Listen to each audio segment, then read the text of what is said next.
اعوذ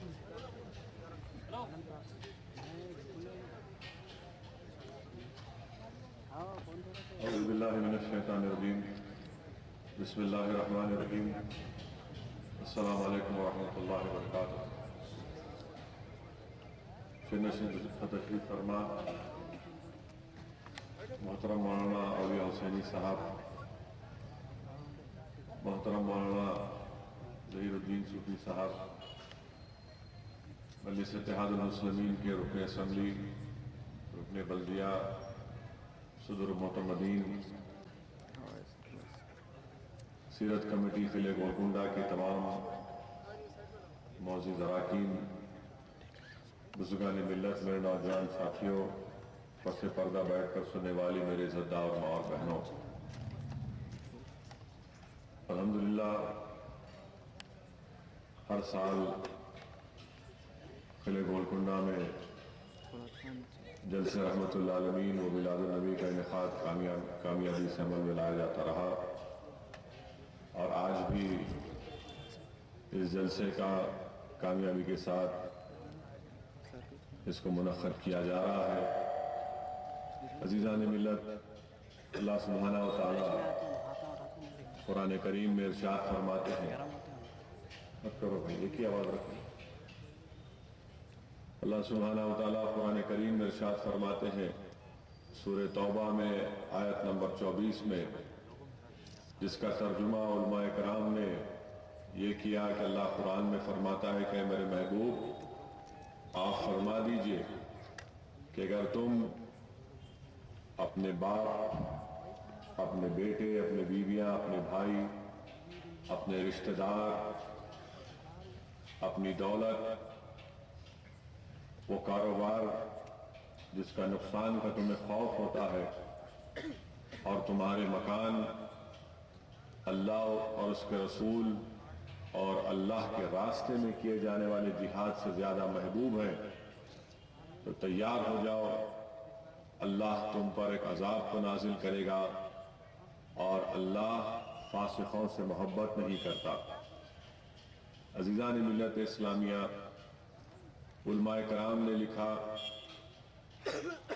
اپنی کتابوں میں لکھا، اور اس قرآن کی تفسیر میں لکھا کہ ہمارے موجودہ معاشرے کا حال یہ ہے کہ ہم کو اپنے باپ سے محبت ہے، رسول اللہ صلی اللہ علیہ وسلم سے محبت کم ہے۔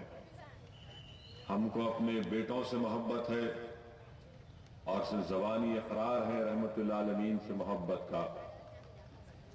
ہم کو اپنی بیویوں سے محبت ہے، ہم کو اپنی دولت سے محبت ہے، رشتہ داروں سے محبت ہے، ہم کو اپنی تجارت سے محبت ہے، ہم کو اپنے گھر اور خوبصورت مکانوں سے محبت ہے، مگر اللہ اور اس کے رسول سے محبت نہیں ہے یا کم ہے۔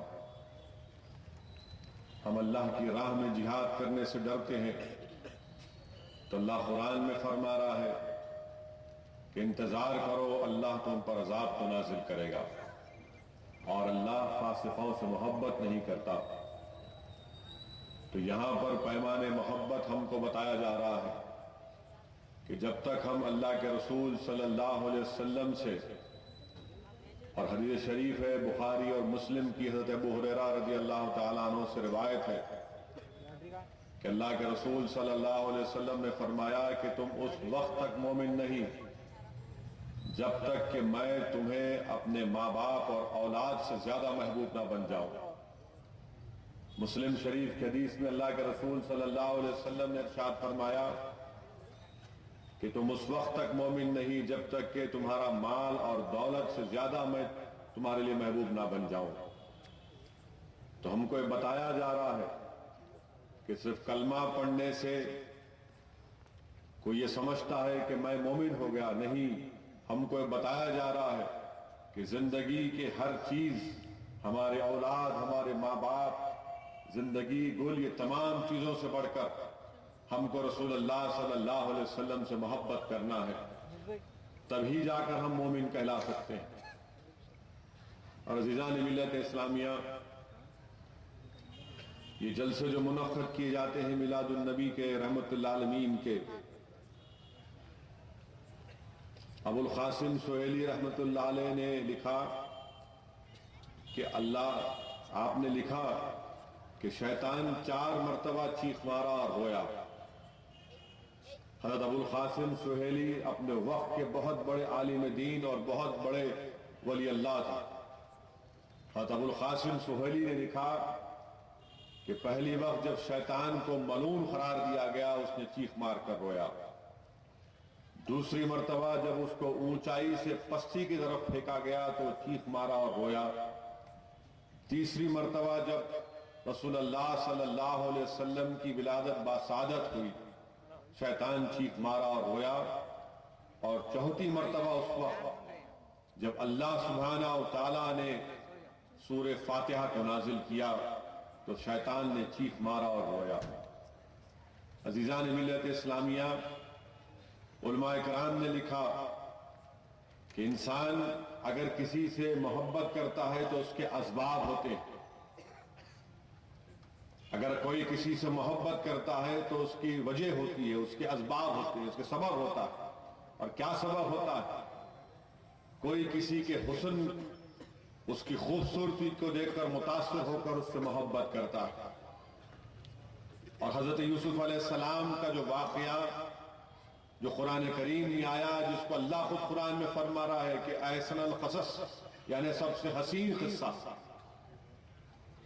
اور واقعات میں آیا حضرت یوسف علیہ السلام کی خوبصورتی اور ان کے حسن کے تعلق سے کہ جب مصر میں قحط پڑا اور لوگ آ کر آپ کے پاس سے کھانے کی اشیاء لے کر جا رہے تھے، آپ لوگوں کو بانٹ رہے تھے، اور جب آپ نے جا کر دیکھا، معائنہ کیا حضرت یوسف علیہ السلام نے کھانے کی اشیاء کا، تو آپ نے سوچا کہ میرے پاس یہاں پر اتنا کھانے کا سامان نہیں ہے، جتنی بڑی تعداد میں لوگ آ رہے ہیں یہ سامان ختم ہو جائے گا۔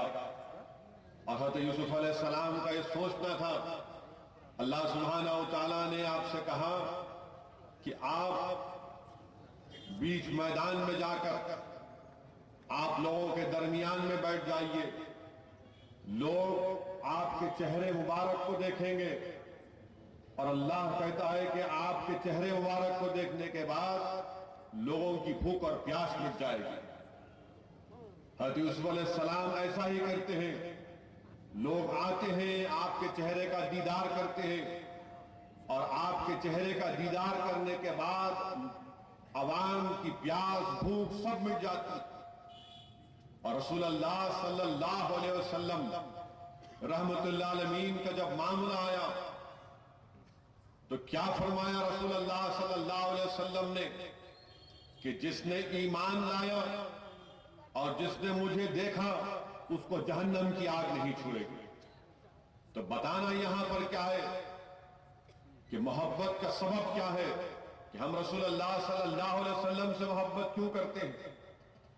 یہاں پر حضرت یوسف علیہ السلام کے چہرے کو دیکھتے ہیں تو بھوک اور پیاس مٹ جاتی ہے، اور یہاں پر رحمت اللہ العالمین کا جو مقام ہے، جو درجہ ہے، وہ یہ ہے کہ جو ایمان لایا اور جس نے آپ کو دیکھا اس پر جہنم کی آگ ٹھنڈی ہو جاتی۔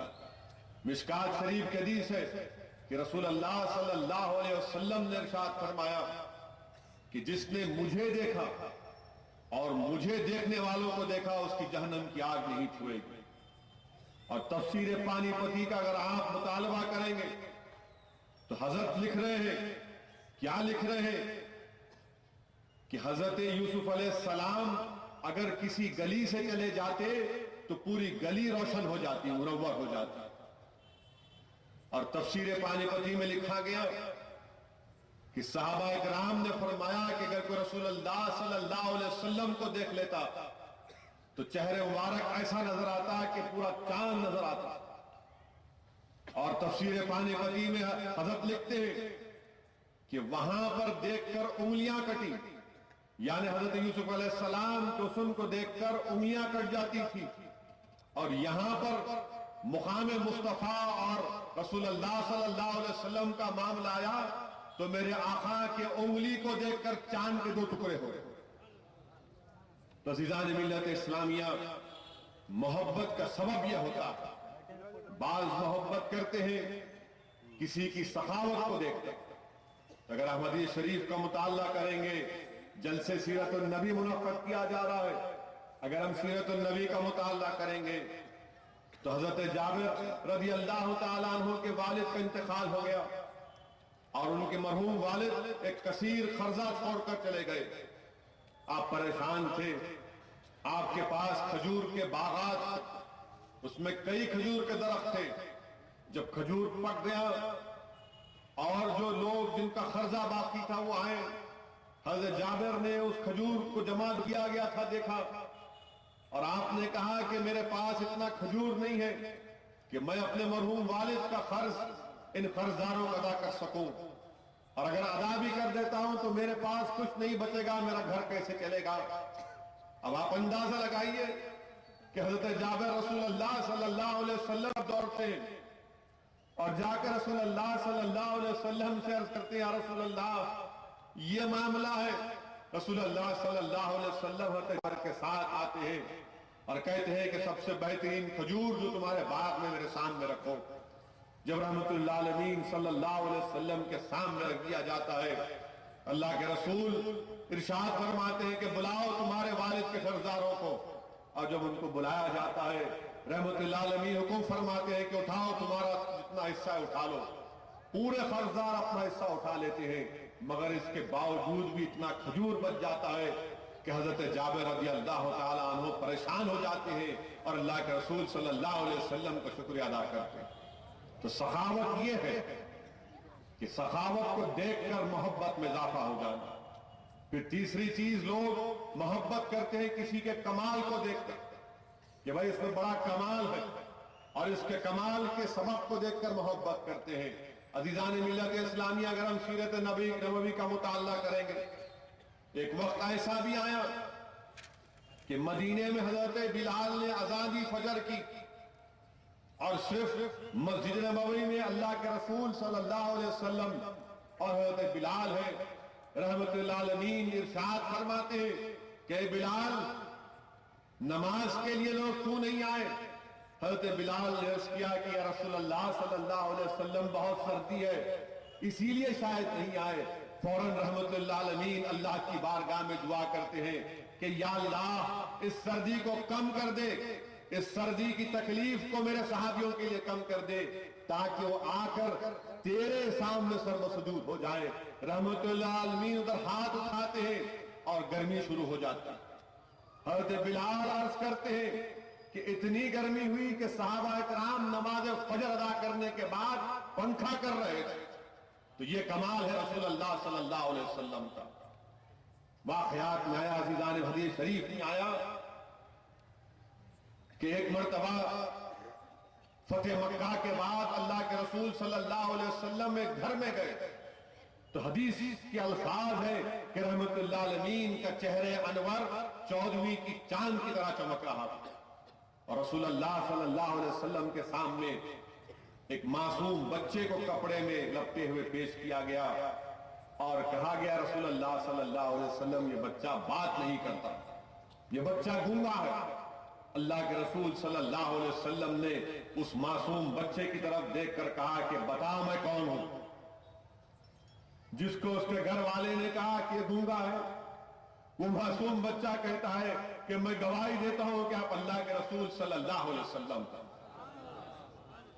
اور پھر رسول اللہ صلی اللہ علیہ وسلم جب چلے جاتے پھر وہ بچہ نہیں بات کرتا، حتیٰ کہ حالت جوانی میں آ جاتا، پھر رسول اللہ صلی اللہ علیہ وسلم کے سامنے پیش کیا جاتا، پھر رسول اللہ صلی اللہ علیہ وسلم رحمت اللہ علیہ اس سے پوچھتے کہ بتا میں کون ہوں؟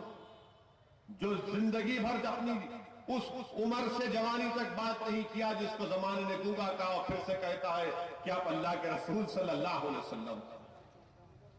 تو کمال کو دیکھ کر محبت کرنا۔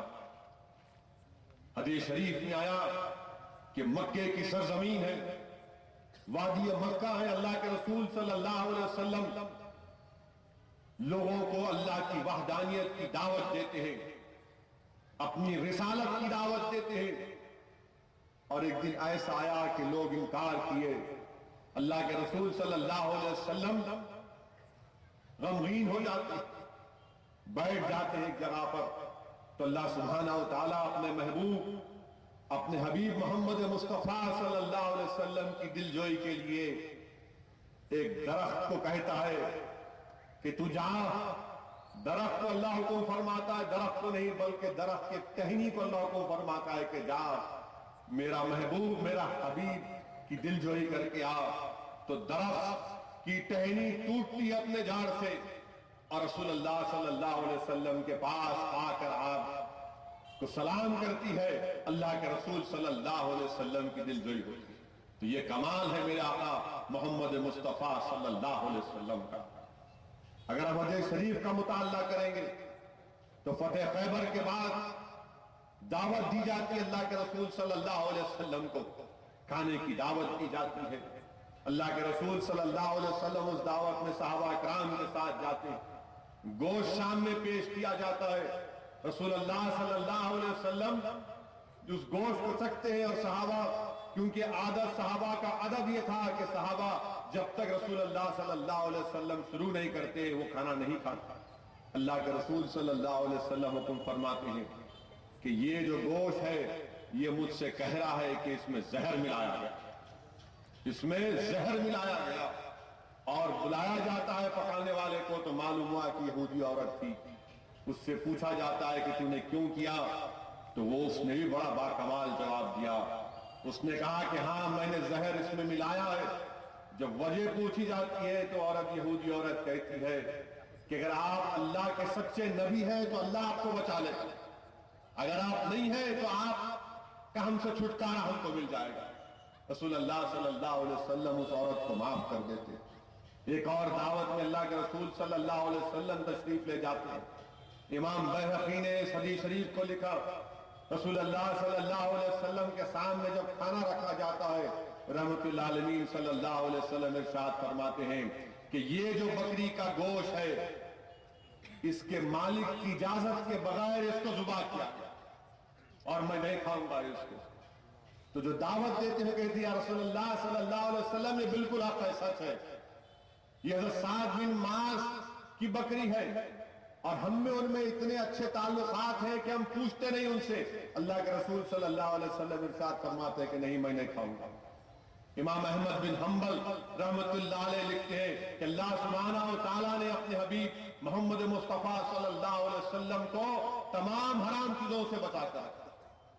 عزیزان ملت اسلامیہ، اسی لیے محبت کا تقاضا یہ ہے میرے عزیز دوستو، محبت کا تقاضا یہ ہے کہ جس کے حکم پر چاند کے دو ٹکڑے ہو گئے، جن کے اشارے پر سورج پلٹ کر آ گیا، جنہوں نے زمین پر نگاہ ڈالی تو زمین کے پورے راز منکشف ہو گئے، جنہوں نے مسجد نبوی میں اپنا ہاتھ بڑھایا تو جنت کے انگور کے گوشے ہاتھ میں رکھ گئے، جنہوں نے اعلان فرما دیا، پیشن گوئی فرما دی کہ سراخا کا اس وقت تک انتقال نہیں ہوگا جب تک کہ کسرا کے کنگن نہیں پہنیں گے. آؤ عزیزان ملت اسلامیہ، اس سیرت النبوی کے جلسے سے میں تم کو پیغام دیتا ہوں کہ رسول اللہ صلی اللہ علیہ وسلم سے محبت کرو. یہ دنیا ختم ہو جائے گی اور اس دنیا کی محبت ہم کو نہ خبر میں کام نہیں آئے گی نہ اس دن حشر کے میدان میں ہم کو کامیاب کر سکے گی. ہاں اگر کوئی چیز کام نہیں آئے گی تو ہے رسول اللہ صلی اللہ علیہ وسلم سے محبت. اور کون سی محبت؟ جس کا ذکر اللہ قرآن میں کر رہا ہے کہ ہم کو یہ بتایا جا رہا ہے کہ مومن تم اسی وقت ہوگے جب تم اللہ کے رسول صلی اللہ علیہ وسلم سے اپنے باپ، اپنی اولاد، اپنے بیوی، اپنے بھائی، اپنے رشتہ دار، اپنی دولت، اپنی تجارت اور اپنے مکان سے بڑھ کر نہیں چاہو گے. اگر نہیں کرو گے تو اللہ فرما رہا ہے انتظار کرو میرا عذاب تم کو گھیر لے گا. اور اللہ فرما رہا ہے کہ اللہ فاسقوں سے محبت نہیں کرتا. علماء اکرام متفق ہے کہ فسق کفر ہے. اس لیے بہت ضروری ہے کہ جب کوئی زبان سے اقرار کرتا ہے تو پھر عمل کر کے بھی دکھانا پڑے گا. اور جب عمل کریں گے تو یقیناً پیٹھ پر مار پڑے گی، جسمانی تکالیف کا سامنا کرنا پڑے گا. کیونکہ جلسے سیرت النبوی ہے، واقعات میں آیا کہ کعبے کا صحن ہے اور اللہ کے رسول صلی اللہ علیہ وسلم سے بدتمیزی کی جا رہی ہے.